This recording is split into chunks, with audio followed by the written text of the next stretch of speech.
కాంగ్రెస్ లో అంతర్గత విభేదాలు మరోసారి బహిరంగ చర్చకు దారితీస్తున్నాయి. పార్టీ వ్యవహారాల ఇన్ఛార్జి మీనాక్షి నటరాజన్ హైదరాబాద్ పర్యటన నేపథ్యంలో గాంధీభవన్ కు ఫిర్యాదుల వరద పారుతుంది. నియోజకవర్గాల నుంచి జిల్లా స్థాయి వరకు నాయకుల మధ్య ఆధిపత్య పోరు తెరపైకి రావడంతో పార్టీ క్రమశిక్షణపై ప్రశ్నలు తలెత్తుతున్నాయి. గాంధీభవన్ సమస్యల పరిష్కార వేదికగా మారిందా? కాంగ్రెస్ లో అసలు ఏం జరుగుతోంది?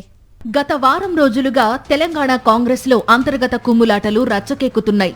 ఇదే సమయంలో పార్టీ రాష్ట్ర వ్యవహారాల ఇన్ఛార్జ్ మీనాక్షి నటరాజన్ హైదరాబాద్ కు రావడంతో గాంధీభవన్ ఫిర్యాదుల కేంద్రంగా మారింది.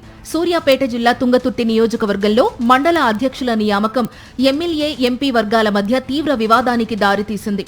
ఇరు వర్గాల నాయకులు బాహాబాహీకి దిగడంతో ఈ వివాదం గాంధీభవన్ కు చేరింది.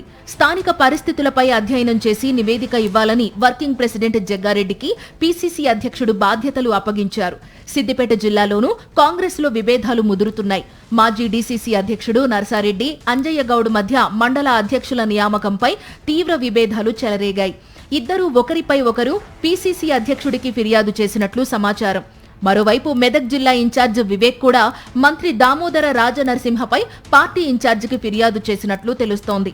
జిల్లా ఇన్ఛార్జిగా ఉన్న తనను మంత్రి పట్టించుకోవడం లేదని వివేక్ అభ్యంతరం వ్యక్తం చేసినట్లు పార్టీ వర్గాలు చెబుతున్నాయి. జనగామ జిల్లా పాలకుర్తి నియోజకవర్గంలో ఎమ్మెల్యే యశస్విని రెడ్డి, ఝాన్సీరెడ్డి వ్యవహార శైలిపై పలువురు ఎస్సీ నాయకులు ఫిర్యాదు చేశారు. నియోజకవర్గాన్ని ఝాన్సీరెడ్డి ఏకపక్షంగా నడుపుతున్నారని, కాంగ్రెస్ క్యాడర్కు ప్రాధాన్యం ఇవ్వడం లేదని ఆరోపించారు. ఇక ఎల్బీనగర్ నియోజకవర్గంలో యూత్ కాంగ్రెస్ అధ్యక్షుడు జక్కిడి శివచరణ్ వ్యాఖ్యలు మరో వివాదానికి కారణమయ్యాయి. ఇటీవల యాదగిరిగుట్ట దేవస్థానం బోర్డు సభ్యురాలిగా నియమితులైన ఈశ్వరమ్మను అసభ్య పదజాలంతో దూషించారంటూ ఈశ్వరమ్మతో పాటు పలువురు యాదవ నాయకులు పార్టీ ఇన్ఛార్జికి ఫిర్యాదు చేశారు. ఇప్పటికే క్రమశిక్షణ కమిటీ నోటీసులు జారీ చేసినప్పటికీ శివచరణ్ను పార్టీ నుంచి సస్పెండ్ చేయాలని ఈశ్వరమ్మ డిమాండ్ చేస్తున్నారు.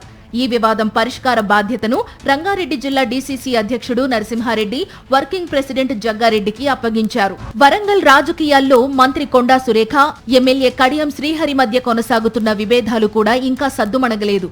ఈ వ్యవహారంపై పూర్తిస్థాయి నివేదిక ఇవ్వాలని ఏఐసీసీ కార్యదర్శి సావంత్ కు ఇప్పటికే బాధ్యతలు అప్పగించారు. అయినప్పటికీ మీనాక్షి నటరాజన్ను కలిసిన మంత్రి కొండా సురేఖ కడియం వ్యవహారంపై స్పష్టమైన నిర్ణయం తీసుకోవాలని కోరినట్లు కాంగ్రెస్ వర్గాల్లో చర్చ జరుగుతోంది.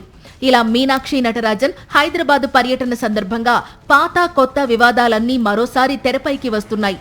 పార్టీ ఇన్ఛార్జ్, పీసీసీ అధ్యక్షుడు నేరుగా జోక్యం చేసుకుని సమస్యలు పరిష్కరించాల్సిన సమయంలో వరుస కమిటీలతో వ్యవహారం మరింత సాగదీస్తున్నారనే విమర్శలు పార్టీ సీనియర్ల నుంచే వినిపిస్తున్నాయి. అధికారంలో ఉన్న పార్టీ నేతలు బహిరంగంగానే పరస్పరం విమర్శలు చేసుకోవడం పార్టీ క్రమశిక్షణ బలహీనపడిందనే సంకేతాలు ఇస్తోందన్న అభిప్రాయం వ్యక్తమవుతోంది. మొత్తం మీద మీనాక్షి నటరాజన్ పర్యటనతో గాంధీభవన్ మరోసారి రాజకీయ పంచాయతీల వేదికగా మారిందనే చర్చ కాంగ్రెస్ వర్గాల్లో జోరుగా సాగుతోంది. మరిన్ని అప్డేట్స్ కోసం ఛానల్ను సబ్స్క్రైబ్ చేయండి. నోటిఫికేషన్స్ కోసం బెల్ ఐకాన్ పై క్లిక్ చేయండి.